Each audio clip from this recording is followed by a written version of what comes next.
I started hanging out with Baptiste, the cook. He was a regular guy. We understood each other.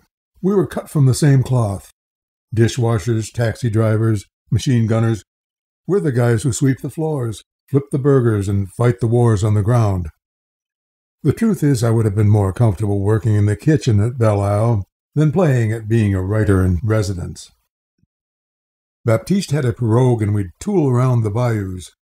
It was peaceful out there, and the sky's reflection, etched on the limpid black water, was so clear we seemed to be floating on top of the clouds. The bayou was teeming with wild creatures, alligators, snakes, and birds. You rarely saw them, but you knew they were out there, slithering, creeping, stalking. They were busy catching and devouring one another. A slaughterhouse, yes, but it was slaughter waged in the name of hunger, rather than on behalf of politics and religion, and there was something honest and refreshing about that. And every so often, just to keep things interesting, the ghost of Jean Lafitte would send a phantom cannonball scudding across our bow.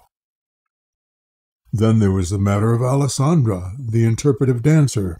Baptiste had a crush on Alessandra. But who didn't? Of course, we never had a chance, not me and certainly not Baptiste. I mean, he wasn't much to look at, Baptiste. A couple of teeth missing in front, a blue stubble beard, a raffish glint in his eye. Baptiste was a bull that you hit between the eyes with a hammer. He was stunned, mesmerized, drunk with the terror and wonder of Alessandra. Some nights we'd sit on the veranda with beers and watch her dancing in the peach orchard, dancing on Matilda's grave, dancing in the sky. She'd peek over the horizon and wink at us, her huge moon face lighting up the world as she ascended to the heavens.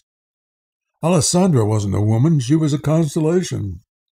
And when dawn sent Venus and the Pleiades scampering for cover, we'd watch her vanish into the west, riding the ecliptic, moving with the fixed stars. We went to see a hoodoo lady named Madame Yvonne, who lived in a shanty that crouched warily behind long silver-gray beards of Spanish moss. Baptiste thought maybe she could help him. She was supposed to be an expert at casting love charms. We had to travel by pirogue. Her shack was deep, deep in the bayou. The two of them talked the Creole patois. I didn't know what they were saying, but Baptiste spelled it all out for me on the way back to Belle Isle. For Baptiste, Madame Yvonne filled a hollowed-out apple with honey and the name Alessandra scrawled on a slip of paper. Then she sealed the apple up in a tin can and burned a candle on top of it. She also gave Baptiste a mojo bag filled with herbs and alligator teeth. None of it worked. On our next visit, Madame Yvonne prescribed a graveyard dirt love spell. So we brought her some dirt from Matilda's grave, and also, at Madame Yvonne's request, some dirt from one of Alessandra's footprints. Madame Yvonne filled a clay pot with Alessandra's footprint dirt and buried a rose quartz crystal. Then she planted marigolds in the pot, and she made Baptiste eat some of the marigold blossoms. She wanted Baptiste to bring her a single hair from Alessandra's shot, too. Now, how the hell was he supposed to get that? Can you tell me?